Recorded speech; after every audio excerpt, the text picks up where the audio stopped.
மாறணும், தேசத்தின் வறுமை எல்லாம் மாறணும், வன்முறை எல்லாம் ஒழியணும், வன்முறை எல்லாம் ஒழியணும். எஜமானனே. பரிசுத்த ஆவியின் திரியேக நாமம் நம் அனைவரையும் ஆசீர்வதித்து காப்பதாக. ஆமென். கிறிஸ்துவுக்குள் பிரியமான அன்பு இறை மக்களே, இந்த ஆசீர்வதிக்கப்பட்ட நல்ல காலை நேரத்தில் நம்முடைய சிந்தனைக்காக கொடுக்கப்பட்டிருக்கிற திருமறை பகுதி யோசுவாவின் புஸ்தகம் 14ஆம் அதிகாரம் 6வது வசனம். அப்பொழுது கர்த்தர் யோசுவாவிடம், அவர்களுக்கு நீ பயப்படாதே, நாளை இந்நேரத்தில் நான் அவர்களை எல்லாம் இஸ்ரவேலுக்கு முன்பாக வெட்டுண்டுவார்களாக ஒப்புக் கொடுப்பேன் என்று சொல்கிறார். கிறிஸ்துவுக்குள் அருமையான இறை மக்களே, 10ஆம் அதிகாரத்தில் இஸ்ரவேலரோடு யுத்தம் வந்த லாகீஸ், எப்ரோன் என்று சொல்லக்கூடிய 5 ராஜாக்கள் நாடுகளை இஸ்ரவேல் கையில் கொடுத்து ஆண்டவர் அவைகளை அழித்து விட்டார். கர்த்தருடைய பிள்ளைகளுக்கு விரோதமாக வருகின்ற தீய சக்திகள், அந்தகாரத்தின் அதிகாரங்கள் எல்லாவற்றையும் தேவன் முறித்து போடுவார் என்பதற்கு இது ஒரு நல்ல உதாரணமான காரியம். அன்பான இறை மக்களே, அதற்கு கடவுள் நமக்கு எதிராக வருகிறவர்களை முறித்து போட, அழித்து போட, வெட்டி போட நமக்கு ஒரு கண்டிஷன் வைக்கிறார். யார் ஆண்டவரை அதிகமாக பின்பற்றுகிறார்களோ கடவுளுடைய ஊழியர்களை அதிகமாக கனம் பண்ணுகிறார்களோ. இந்த மக்கள் இஸ்ரவேலர்கள் யோசுவாவை அதிகமாக கனம் பண்ணினார்கள். அவருடைய வார்த்தைக்கு மதிப்பும் மரியாதையும் கொடுத்தார்கள்.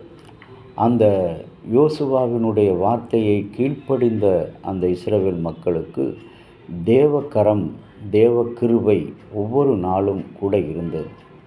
5 ராஜாக்களையும் தேவன் அவர்கள் கைகளினாலே, இஸ்ரவேலர் கைகளினாலே, லாகீசு, எப்ரோன், மக்தோத் என்று சொல்லக்கூடிய 5 வித ராஜாக்களையும் அழித்து மீண்டுமாக 11ஆம் அதிகாரத்தில் ராஜாக்கள் வருகிறார்கள். மலை நாடுகளிலிருந்து அந்த இஸ்ரவேலரோடு யுத்தம் பண்ண வருகிறார்கள். நம்முடைய தகுதி என்ன?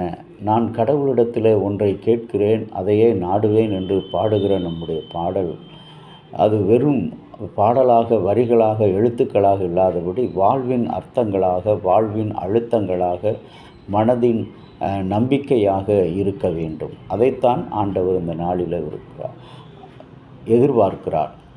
ஆண்டவருக்குள் பிரியமான இறை மக்களே, இந்த இஸ்ரவேல் மக்கள் தன் கடவுளின் தாசனாகிய யோசுவாவின் குரலுக்கு செவி கொடுக்கிறார். இன்றைக்கு நம்முடைய உலகத்தில் பார்க்கும்போது ஊழியர்களுக்கு செவி கொடுக்கிற ஆத்துமாக்களை கடவுள் பாதுகாக்கிறார். ஊழியர்களுக்கு அநேக பாதைகள் உண்டு, அநேக கஷ்டங்கள் உண்டு, தேவைகள் உண்டு. ஒவ்வொரு ஆடுகளையும், ஒவ்வொரு ஆத்துமாக்களையும் அதனதன் நிலையிலே சந்திக்க வேண்டும். இதில் வேறுபாடு காட்டக்கூடாது, வித்தியாசம் காட்டக்கூடாது. ஒரு ஊழியரை அறிவேன், ஒரு குருசேகரத்தில் சென்று ஒரு சாராருக்கு மாத்திரமே தன்னுடைய உழைப்பையும் ஊழியத்தையும் செய்து கொண்டிருந்தார். மறு சாரார் என்ன செய்கிறார்கள்?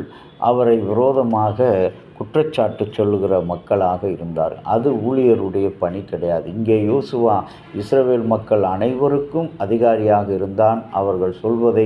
அவர்கள் அனைவரும் யோசுவா சொல்வதை கேட்டார்கள். ஆகவே தான் கர்த்தரிடத்தில் இந்த ஊழியக்காரன் ஒவ்வொரு காரியத்தையும் கேட்டு, என்னுடைய அனுபவத்திலும் கூட நான் ஒவ்வொரு ஊழிய பாதையில், ஒவ்வொரு இடங்களில் செல்லும் பொழுது, ஜெபிக்கும்போது, இல்லம் சந்திக்க புறப்படும் போது, ஒரு நிகழ்ச்சியை நடத்த போகும்போது ஜெபித்து விட்டு, ஆண்டவரே உம்முடைய சித்தம் இந்த காரியத்தில் இருக்கட்டும் என்று சொல்லி ஆண்டவரிடத்தில் அர்ப்பணித்து செல்லும் பொழுது கர்த்தர் அதை ஜெயமாக மாற்றுவார். இங்கே இந்த இஸ்ரவேல் மக்களுக்கு எதிராக எழும்பின அந்த தீய சக்திகளை அவர் ஆண்டவரிடத்தில் கேட்கும்போது, நீ அவர்களுக்கு பயப்படாதே, அவர்களை நாளை நேரம் உனக்கு முன்பாக வெட்டுப்பட்டு போக ஒப்புக் கொடுப்பேன். இன்றைக்கு நமக்கு விரோதமாக எழுகிற தீய சக்திகள், அந்தகார சக்திகள், பிசாசின் அதிகாரங்கள், நோய்கள், வியாதிகள், பிரச்சனைகள் எல்லாவற்றையும் கர்த்தர் இன்றைக்கு வெட்டி போட அவர் ஒப்புக் கொடுக்கிறார். அந்த சிந்தையோடு கடவுளை நோக்கி பார்ப்போம். ஆண்டவரே, உம்முடைய கிருபையினாலே இந்த புதிய நாளை நாங்கள் பார்த்திருக்கிறோம். கடவுளுடைய கிருபையும் ஆசீர்வாதம் இந்த நாளில் எங்களோடு கூட இருந்து